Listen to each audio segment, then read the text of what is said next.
consiste este encuentro. Como una de las lenguas ibéricas es el español, ya me ha dicho que yo hablo en español, de todas maneras,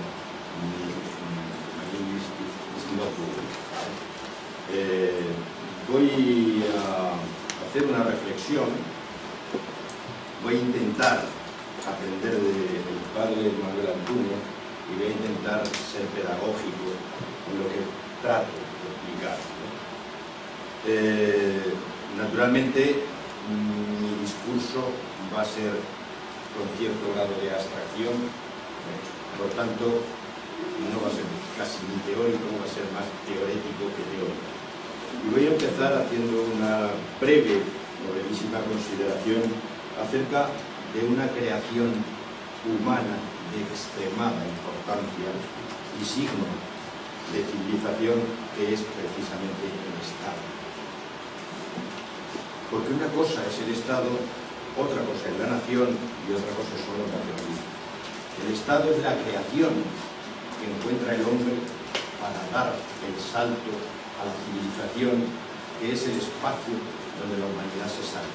Antes de la civilización, el hombre sucumbe. En las estructuras tribales, todas las comunidades tribales han desaparecido. Para que no desaparezcan es necesario crear una civilización, y la civilización implica necesariamente la creación de un Estado. Por tanto, el hombre, que como decía Aristóteles, fuera del Estado, el hombre se encuentra en estado salvaje y perece. También lo decía Hobbes. Pero por tanto es una creación necesaria. Sin embargo, el Estado no se resuelve de una manera sencilla, porque a lo largo de la historia de la humanidad y desde luego a lo largo de la historia de la civilización occidental, el Estado ha tenido muchas formas. Digamos que el hombre, desde que interviene en la naturaleza con el descubrimiento de la agricultura, se ve abocado a la creación de una forma política que le asegure cierto orden y estabilidad y por tanto que le resuelva el porvenir. Así, el Estado nace de la mano de las civilizaciones, o de las culturas, podríamos decir también, y tiene tantas formas como formas existen de organización social o de las formaciones sociales que han existido a lo largo de la historia. Aunque dentro de una misma formación social pueden haber distintas apariencias de Estado. Por poner un ejemplo, dentro del propio sistema que conocemos todos, el actual, el sistema capitalista industrial, un Estado puede ser república o puede ser monarquía, puede tener una forma republicana o puede tener una forma monárquica. O un Estado incluso puede ser autoritario y un Estado puede ser muy democrático. En cualquier caso, la formación social sigue siendo la misma, pero las formas, las apariencias del Estado revisten distintas apariencias.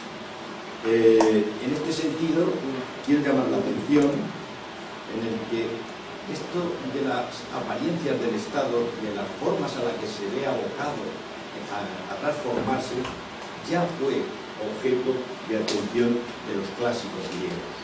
Y me estoy refiriendo a los clásicos, desde luego a Sócrates, Platón y Aristóteles, ya los planteaban. Y hay una conocida discusión acerca del libro sexto y el libro séptimo de la República de Platón, en el que el propio Platón y su discípulo Aristóteles discuten acerca de la naturaleza política del Estado. Una discusión que yo trato de resumir. Ambos autores, como es conocido, y a mí me gusta citarlos, tienen dos concepciones del mundo bastante distintas.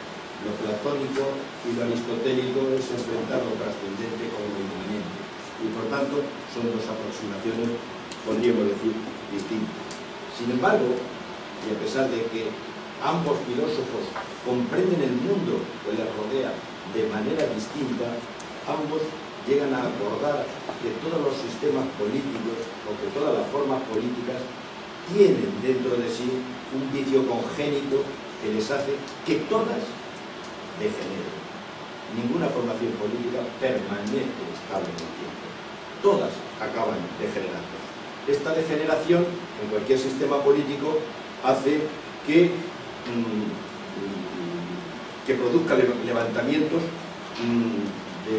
dentro de la propia constitución política, y dentro de esa propia constitución política una forma sustituya a la otra.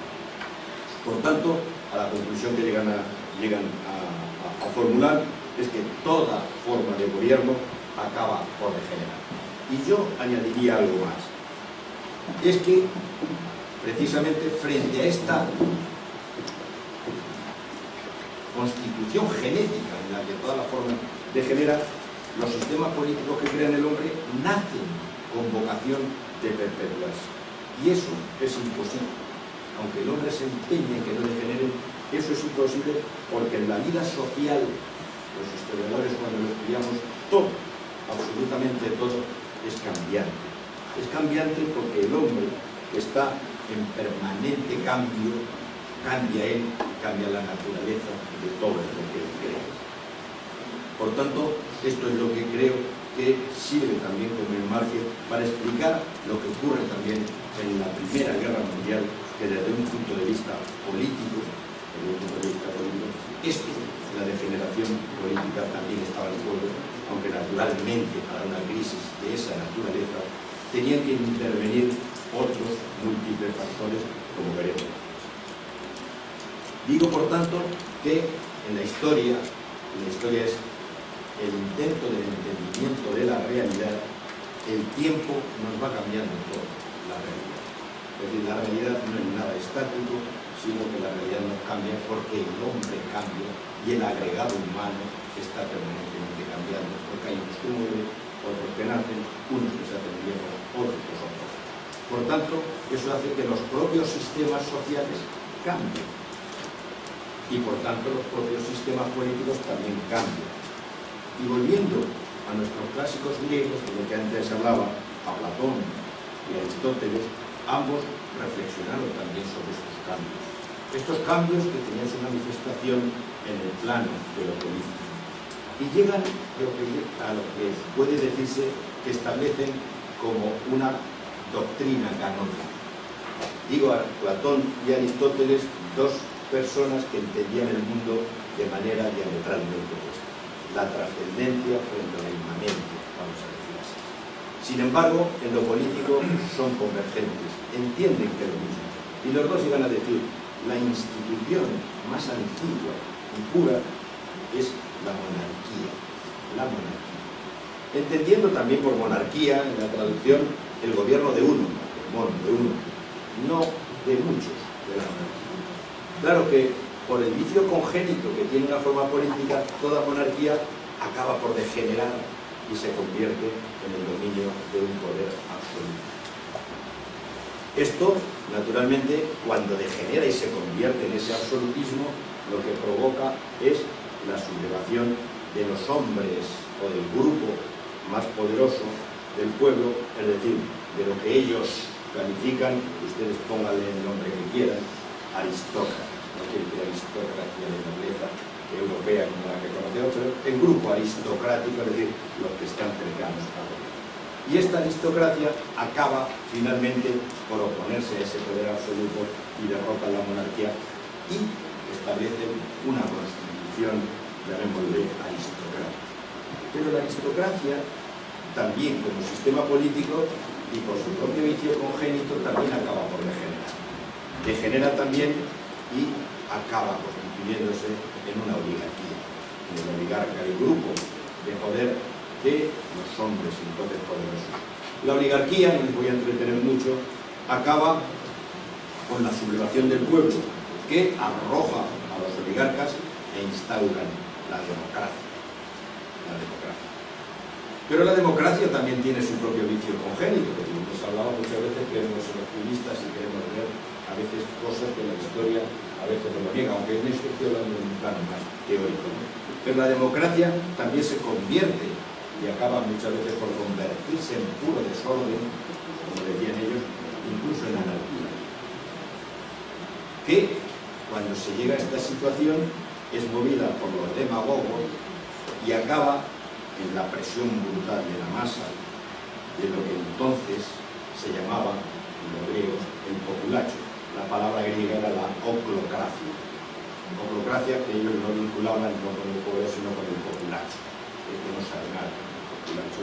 Y el que solo quiere, el populacho es el egoísta, el que yo aprovecho una crisis y una anarquía para beneficiarme de lo mío y no de lo que es común o comunitario. Y por tanto, degeneran una burocracia, que es lo que a veces, cuando doy conferencias de este tipo, acabo yo identificando con los populismos que vivimos, ¿no? Es decir, que se demandan cosas que necesariamente no tienen que ser objetivas, aunque sí pueden ser importantes, o particulares, o subjetivas, ¿no?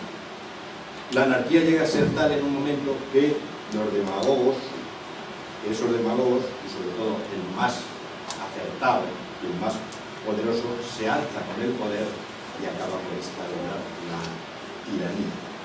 Y esta tiranía, que persevera y trata de reproducirse, pues naturalmente acaba en el gobierno monolítico de uno y constituyendo una monarquía que también la deja posteriormente en herencia, reproduciendo el ciclo que acabo de describir y que no es una descripción mía, sino que son los clásicos griegos de Platón y Aristóteles. Esto, por tanto, puede funcionar más o menos. Yo he intentado comparar en mi país, por ejemplo, pues con el sistema democrático desde la monarquía, digamos, de Franco, a la muerte de Franco y la llegada de una aristocracia después de una democracia, y ahora estamos en un movimiento, podríamos decir, populista. Pero bueno, más o menos se trata. Ustedes aplíquenlo como quieran y verán si esto funciona.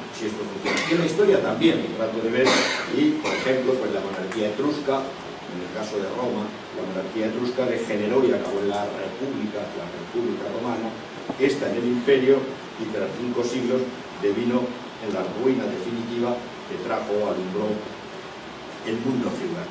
El feudalismo, eminentemente aristocrático, degeneró y acabó también en una monarquía absoluta, y tras una buena etapa de anarquías y tiranías, me refiero a las revoluciones, la Revolución Francesa, las guerras napoleónicas, etcétera, etcétera, pues acabaron por asentar una forma política que son los estados nacionales, que desde principios democráticos y que se sitúan más o menos entre finales del siglo XVIII y principios del siglo XIX. Y a esto es a lo que yo me quiero referir. No voy a hacer, naturalmente aquí no tengo tiempo, una historia de los sistemas políticos que hemos tenido en Europa o en la civilización occidental. Tan solo me interesa fijarme en el nacimiento del Estado Nacional, para no hablar de una abstracción en la que muchas veces no conocemos su origen y su gestación, aunque me tendría que remontar quizá a el tiempo, por lo menos, del Renacimiento, o al tiempo de ese humanismo cristiano que se quebró precisamente con la ruptura de la unidad cultural de la cristiandad latina y que devino en una pluralidad de iglesias que acabaron constituyendo entidades políticas diferenciadas y particulares, que creo que es el embrión de donde luego nacen los estados nacionales.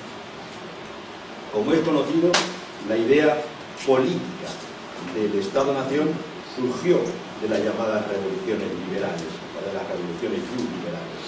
Estas fueron hijas del iluminismo, como el iluminismo era hijo también del Renacimiento.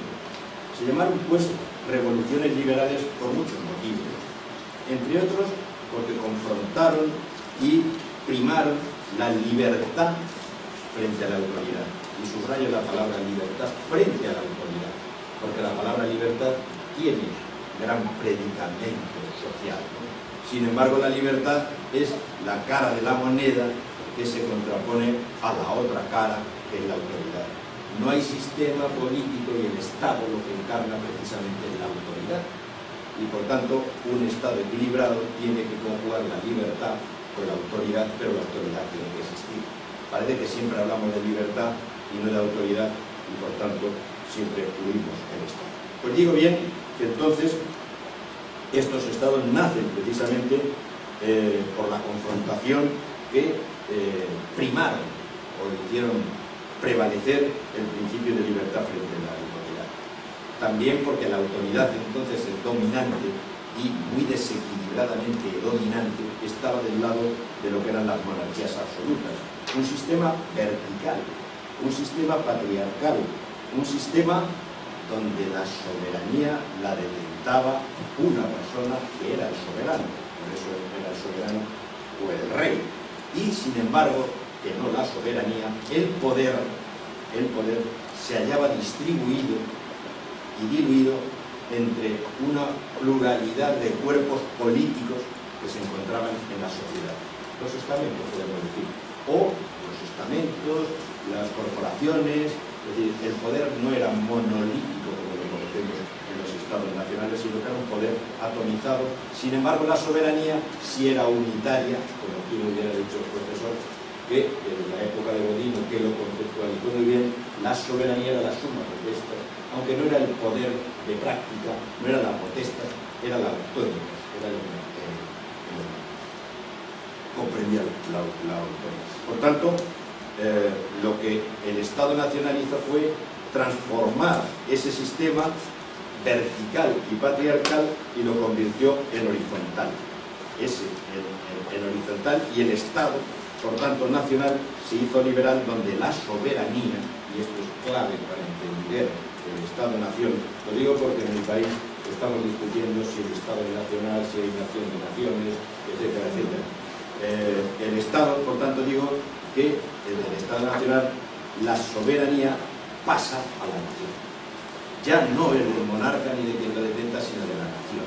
Y la nación, y aquí está una de las claves, la nación se identifica con el pueblo, que no es exactamente lo mismo, porque la nación es la representación institucional del pueblo en la sede de la Asamblea Nacional, en el Parlamento. Eso es lo que es la nación. Y por tanto, quien detenta la soberanía es la nación. Aunque el pueblo, a través del voto, elige a sus representantes, que son los que van a ejercer esa soberanía. Por tanto, el poder de la nación se consagra de esa manera, se queda en la nación, que es la que representa al pueblo, o hay una identidad, se juega con cierta ambigüedad identificando nación y pueblo, en tanto que la nación es la delegada, diríamos, del pueblo. Y, por tanto, todo lo que es el poder quedó en régimen de monopolio en el Estado. El Estado se apropia de todo el poder. Si en la forma política anterior la monarquía encarnaba la soberanía, pero no el poder, porque el poder estaba en los cuerpos políticos, en el Estado-nación la soberanía pasa al pueblo, a la nación, pero sin embargo el poder en régimen de monopolio lo tiene todo el Estado. Cuando dicen que el poder del pueblo, el pueblo no tiene poder. El pueblo, en todo caso, con su autoridad, consagra la soberanía, pero no tiene poder. El poder lo tiene en régimen de monopolio el Estado. Los protagonistas de esta nueva formación política, desde luego, es el ciudadano, que es el sujeto del derecho individual. Ya no son las corporaciones, es el individuo, el individuo, pero la persona. Que, naturalmente, eso consagra el individualismo frente a la corporación. Y, por ende, desde el punto de vista económico, esa individualización se expresa también en la individualización de los factores de producción, el capital y el trabajo, que en la formación política anterior están unidos, el capital, el siervo de la grega, la tierra, vinculadas al trabajo, y en esta formación política el capital es una cosa y el trabajo es otra. El trabajador es una fuerza de trabajo, un factor de producción, y el capital. Esto crea mayor crecimiento. Por tanto, lo que se crea es el capital y el trabajo son la esencia y el fundamento del capitalismo. Esto naturalmente tiene sus implicaciones, porque el individuo trae asociado la individualidad, el individualismo y la libertad, entre otras cosas, como eje vertebradores de todo el sistema socioeconómico. Es el sistema socioeconómico capitalista industrial, el capitalismo industrial, que después evoluciona a lo largo del siglo XIX, será capitalismo financiero, etcétera, con todas las formas que también puede tener esa forma de organización. Por tanto, digo que aparece el ciudadano, pero también aparece un nuevo sujeto cultural y político que se hace soberano, que es la nación. Y esto es muy importante, ya lo he dicho aquí, porque la nación era, antes del Estado nacional, la nación era un concepto diferente, que no representaba la soberanía, sino que represaba la lealtad, o bien con su monarca, con un vínculo con su príncipe, o bien con su credo o con su religión. Eso era lo que definía la soberanía. Cuando se dice, la nación, cuando se decía en el siglo XVII que este individuo es de la nación judía, se vinculaba con su credo religioso, con su religión religiosa, o del súbdito de Mahoma, vamos a decir así, pero se sabía que se estaba en un morisco y por tanto no era súbdito leal de un príncipe, que eso creó el problema de la unificación en el Estado premoderno, en el Estado prenacional que todo el mundo conoce, y en el que no voy a entrar. Bien, dicho esto, por tanto, surge así, digo, que desde el punto de vista cultural es aquí donde nace una nueva cultura que será más secular, incluso puede ser laica y laicista, y que se convierte en una religión secularizada con su doctrina propia, que es el nacionalismo. Por tanto, Estado, nación y nacionalismo se pueden entender, no son conceptos unívocos, sino que cada uno de ellos tiene su propio desarrollo y tiene su propia evolución cultural. Surge también una nueva forma de organizar el poder, que es la potestad del Estado, como ya he dicho, y en principio, y antes que se desarrollara el embrión del vicio congénito, estaba dividido en el Estado nacional, y antes de que degenerara, porque yo no soy nada optimista, se ha podido ver, soy un poco pesimista, en un principio el Estado nacional, insisto, antes de que se desarrollara el vicio congénito, estaba dividido en el legislativo, en el judicial y en el ejecutivo.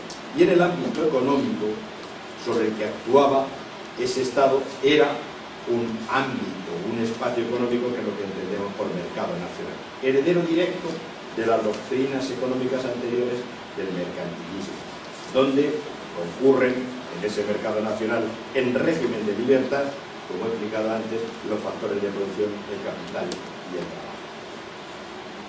Naturalmente, en el horizonte teleológico de todo este proyecto aparecía un nuevo espacio de salvación, que era el Estado nacional.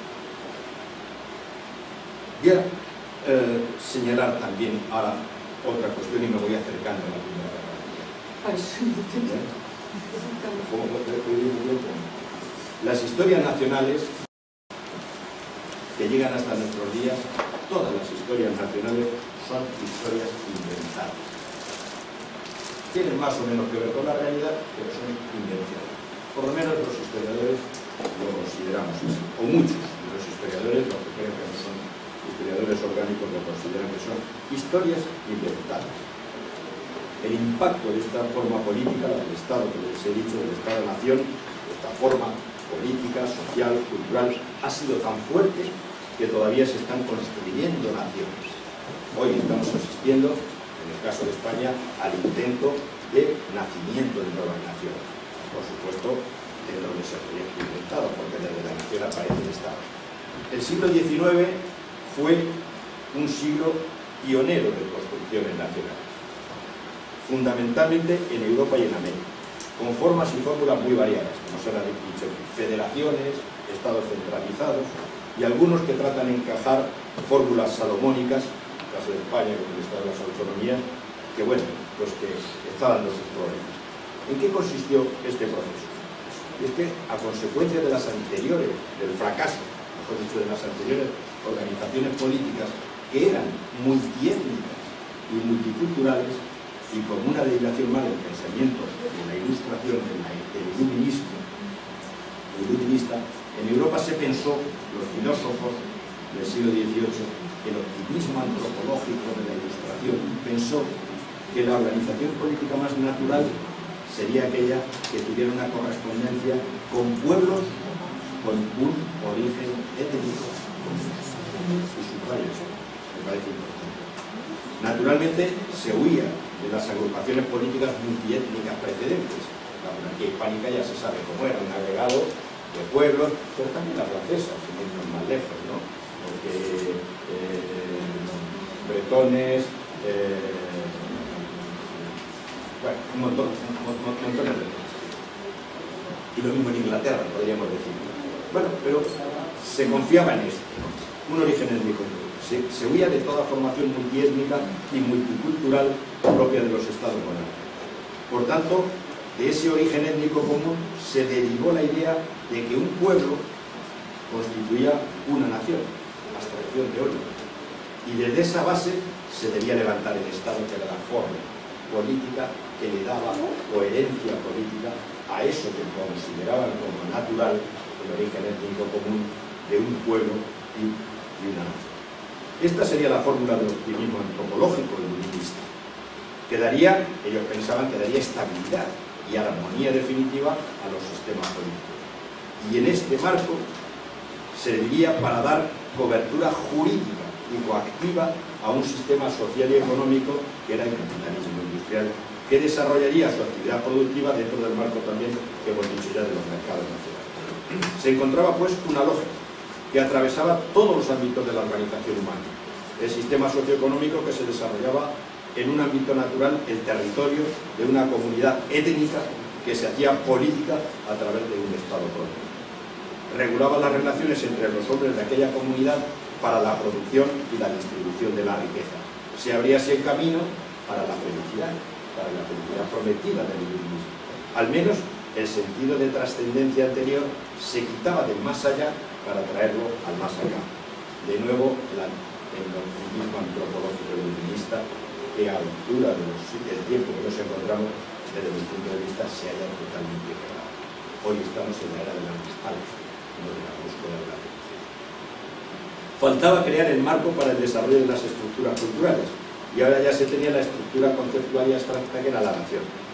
Ahora había que nacionalizar al pueblo, o sea, había que adoctrinar a las clases populares para hacerlas nacionales.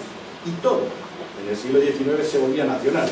Desde luego las escuelas eran nacionales, el ejército era nacional, las bibliotecas eran nacionales, los museos eran nacionales, las redes ferroviarias eran nacionales, la economía era nacional y la música, la lengua más universal, a través de la ópera y del romanticismo, se volvía también nacional.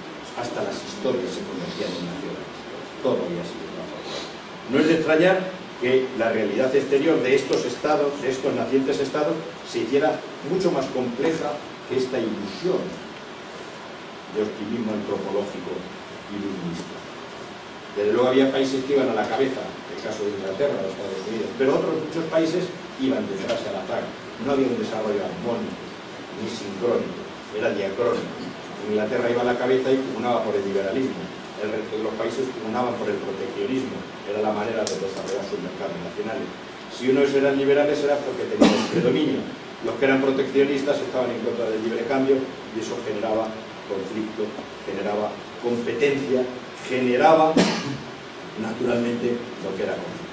Ya vamos llegando a entender cómo se va a ir fraguando lo que era el sustrato que subyace en el estallido de la Primera Guerra. Y es que, mientras se estuvieron construyendo estos espacios económicos nacionales, con mercados nacionales, el crecimiento económico fue posible desde la lógica de los ciclos económicos, de los ciclos Kondratiev que ajustaban la oferta y la demanda con la oferta monetaria, y con los ciclos más grandes, más largos, de cambios tecnológicos, los que se conocen como ciclos Kondratiev. Pero llegó un momento en que los mercados nacionales se colmaron de oferta de bienes, servicios y capitales y había que salir fuera. Y mientras existieron mercados externos cautivos, el caso de las colonias, la cosa funcionó más o menos. Pero ni había mercados para todos, ni mucho menos fuentes de aprovisionamiento de materias primas para todos.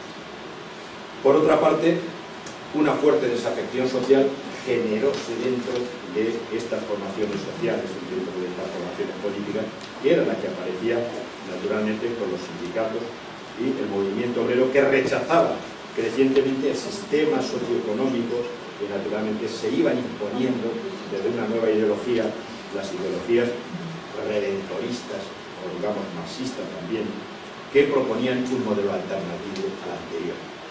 Frente al Estado Nacional reapareció una especie de universalismo, que era el universalismo proletario de todos los proletarios del mundo unidos, la alternativa a la forma política dominante. El resultado, pues ya es conocido, una crisis secular que incluía crisis económica, crisis social, con un movimiento obrero revolucionario, crisis cultural, crisis del modelo político, total, el conflicto de la Gran Guerra, de la Primera Guerra Mundial, y lo que trajo después, porque todo no se resolvió en la Primera Guerra. El gran problema de este conflicto es que los actores principales que participaron en aquella guerra no entendieron lo que había pasado en todas sus dimensiones. En sus formas exteriores era un conflicto que enfrentó a los dos grandes imperios de Europa Central, el Imperio Alemán y el Imperio Austrohúngaro, frente, llamemos así, las democracias occidentales, que eran la encarnación del éxito del Estado-Nación del siglo XIX. En realidad, lo que se ventilaban allí eran varios asuntos. Desde luego, el modelo socioeconómico estaba en cuestión, con dos vías: libre cambio versus proteccionismo. Desde el punto de vista político, el modelo de Estado. Había que readaptarlo. Desde el punto de vista cultural, nacionalismo frente a multiculturalismo. El nacionalismo parecía y se ofrecía como la única entidad capaz de resolver los crecientes movimientos nacionalistas y que florecían por todas partes: húngaros, croatas, serbios, bosnios, checos, polacos, todos clamaban por la libertad de los pueblos, y cuando el problema era la naturaleza de los pueblos, cuando el problema era la naturaleza de los pueblos, si eran políticos o eran pueblos étnicos. El resultado es que no, es que se miró para otro lado porque no se quería ver la realidad, fuera de los cristales de la ilusión provocada por los movimientos iluministas. Y es que, sobre todo, toda aquella demanda, la libertad, planeaba la nueva doctrina establecida en la Primera Guerra Mundial y sobre todo al final de la Primera Guerra Mundial. La autodeterminación, que se hizo doctrina, la autodeterminación de los pueblos, la libre autodeterminación de los pueblos. El problema es definir qué es pueblo. Hay que definir qué era pueblo. En Europa, que era donde apareció el mayor problema. En el caso de determinación de la étnica o política, las comunidades establecidas como minorías entonces corrían una suerte, o la suerte del exterminio, como se dio después en el periodo de entreguerras y en la Segunda Guerra Mundial. El paradigma de lo que decimos es el nazismo y los fascismos por un lado, mientras que por otro aparecían los movimientos redentores de la clase obrera, nacidos del socialismo utópico primero y del científico después: Fourier, Bakunin y otros, Marx, Engels, Lenin, Rosa de Luxemburgo. El resultado: periodo de entreguerras. Los estados se tuvieron que reinventar por aquello del vicio congénito de los pensadores. Los había ahora con vocaciones internacionalistas y totalitarias como única vía, y los que reforzaban su nacionalismo hasta los totalitarismos como vía alternativa. En medio, las democracias más arraigadas, desorientadas, y donde crecían sin parar las tendencias contrarias apoyadas por grupos sociales contrapuestos y combatidos. De nuevo, les recuerdo la doctrina canónica de Platón y Aristóteles. El resultado, ¿cómo voy a decir?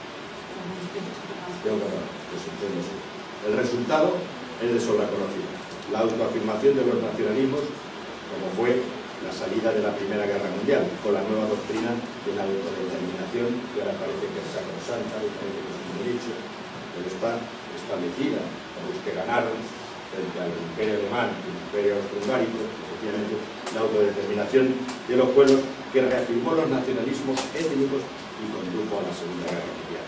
Un conflicto interno dentro del Occidente acerca de formas políticas que estaban preñadas de nacionalismo.